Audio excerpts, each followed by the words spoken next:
Pierre m'attend pour me parler de son histoire et de ses différents propriétaires.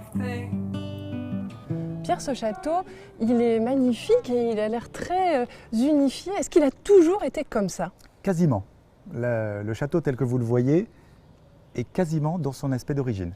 La construction s'est achevée en 1654 et à part la galerie d'accès au rez-de-chaussée, qui a été rapportée au 19e siècle, du temps du duc de Persigny, il est dans son aspect de 1654. Et qui est la personne qui l'a construit ou qui l'a fait construire? Alors, surtout un financier de l'entourage de Louis XIII, Henri IV, du nom de Pierre Méraud, et plus exactement sa veuve et ses enfants, juste après la Fronde. Donc dans le style début du règne de Louis XIV, avec un semblant de Louis XIII, donc qui paraissait déjà un petit peu démodé, pierre et brique, un peu comme le style Henri IV, Louis XIII, comme on trouve sur la place des Vosges ou sur le pont près du Pont-Neuf, place Dauphine, même si on voit que les briques ont été rapportées pour faire donner cette vision de brique et pierre. En fait, il est en pierre. Et donc c'est un style qui, en 1654, quand il a été achevé, était déjà un peu démodé. Ce qui, en revanche, est extraordinaire, c'est qu'il y a une unité. Et ensuite, les propriétaires ont été différents. On est resté dans l'entourage du roi ou comment ça s'est passé? Alors oui, il y a une famille qui l'a possédé pendant très longtemps. Ce sont les Talaru, qui au début s'appelaient d'Ornaison, qui était une famille du Forêt, aujourd'hui dans le département de la Loire. Et donc c'est une famille qui a de l'importance parce que d'abord elle est restée propriétaire plus de 160 ans, jusqu'à vers 1850, ce qui est quand même assez remarquable malgré la coupure de la Révolution.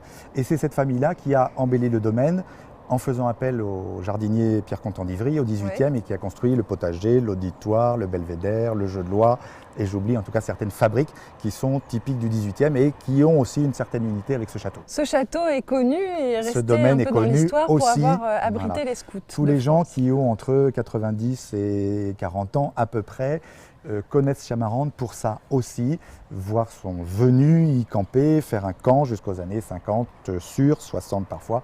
Entre la guerre, les scouts et la période actuelle, le département de l'Essonne en est propriétaire depuis juste 40 ans, 1978. Il faut mentionner un autre grand homme, et c'est le dernier propriétaire avant le conseil général, conseil départemental.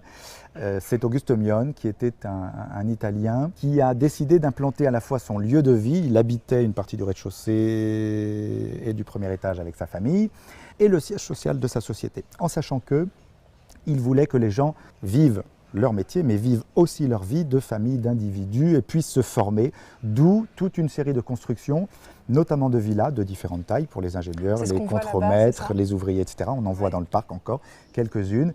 Et puis surtout un centre qu'on pourrait qualifier de socio-culturel avec une bibliothèque, il y avait une piscine devant, un dispensaire, une école de formation comme certaines grandes entreprises le font ou le refont. Donc avec vraiment le paternalisme social, vivre et travailler sur le domaine. Il y avait dans les années 60, il y avait à peu près une soixantaine de familles, donc ce qui faisait 200 à 300 personnes sur un village d'à peine 1000 habitants. En plus d'être incollable sur l'histoire du château, Pierre est également directeur des archives départementales. Des archives qui sont situées ici, sous la cour du château. C'est assez étonnant, alors Pierre me propose de le suivre à travers les kilomètres de documents entreposés ici. Dans un lieu comme Chamarande, on ne peut pas construire un bâtiment aérien. Oui. Donc il a fallu trouver un subterfuge, et le subterfuge, ça a été de creuser l'une des cours, la cour des communs, pas celle du château, et de faire un trou de 30 mètres de profondeur. D'accord, donc des étages comme ça, il y en a 8 combien? étages, 8. On est au premier niveau sous la cour et il y en a encore 7 sous nos pieds qui vont jusqu'à 23 ou 24 mètres sous terre. D'accord. Donc c'est comme un parking souterrain. En fait, il y a 8 niveaux de 4 grandes salles comme celle-ci. Combien de documents, on sait? On ne chiffre pas le nombre de documents, on chiffre en métrage linéaire d'archives, et quand on ajoute les mètres, ça fait des kilomètres, et ici, il y a à peu près 18 km d'archives. Ah oui, quand même. Dans une capacité de 30 km à peu près de conservation. Alors le document le plus ancien, le voici. Il est de 1132. Aujourd'hui, c'est un document comme beaucoup d'autres qui fait partie du patrimoine départemental, qui permet de faire l'histoire, en l'occurrence l'histoire d'une abbaye de Hyères, une abbaye de bénédictines qui était très importante au Moyen-Âge et sous l'Ancien Régime.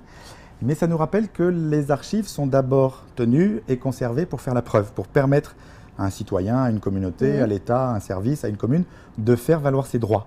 Ce qu'il possède, ce à quoi il a droit. Le document le plus ancien conservé dans tous les services publics d'archives, c'est toujours une même histoire, c'est toujours un seigneur, ici c'est le roi, des religieux ou des religieuses, et une histoire d'argent ou de droit. C'est toujours la notion de preuve, et évidemment c'est ce qui permet ensuite de faire l'histoire, la grande et la petite.